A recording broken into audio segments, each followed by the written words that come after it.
কালীঘাট, সেখানে ভাইফোঁটা উপলক্ষে মুখ্যমন্ত্রীর বাড়িতে শোভন বৈশাখী।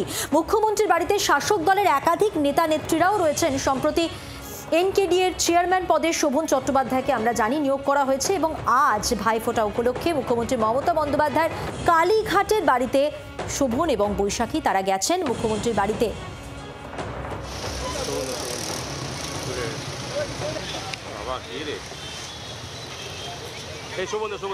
জি 24 ঘন্টা এক্সক্লুসিভ সেই মুহূর্ত।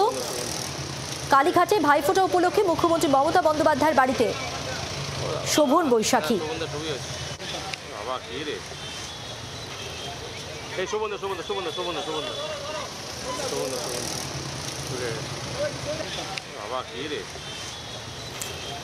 সেই মুহূর্ত তুলে ধরলাম আপনাদের সামনে। এবার কথা বলবো, আমাদের সঙ্গে রয়েছেন আমাদের প্রতিনিধি শ্রেয়সী গঙ্গোপাধ্যায়। শ্রেয়সী, আমরা দেখলাম শোভন বৈশাখী জোড়ায় পৌঁছে গেলেন কালীঘাটে ভাইফোঁটা উপলক্ষে।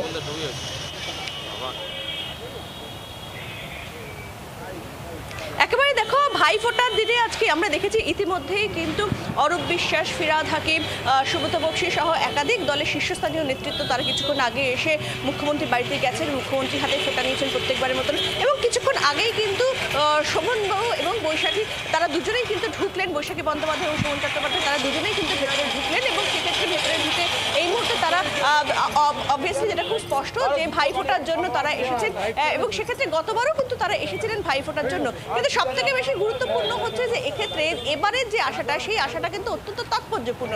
তার কারণ সম্প্রতি তিনি এনকেডি এর চেয়ারম্যান হিসেবে তিনি দায়িত্ব পেয়েছেন এবং সেক্ষেত্রে সেই দায়িত্ব পাওয়ার পরে তার আজকে এই আশাটা, আজকে যে ভাইফোঁটাটা, সেই ভাইফোঁটাটা কিন্তু আরো বেশি উল্লেখযোগ্য। কারণ অনেকেই যেটা মনে করছে বা রাজনৈতিক মহলে যে একদমই শ্রেয়সী, অর্থাৎ জল্পনা উস্কে দিয়ে আজকের শোভন বৈশাখীর মুখ্যমন্ত্রী মমতা বন্দ্যোপাধ্যায়ের বাড়িতে আসা অত্যন্ত তাৎপর্যপূর্ণ বলেই মনে করা হচ্ছে।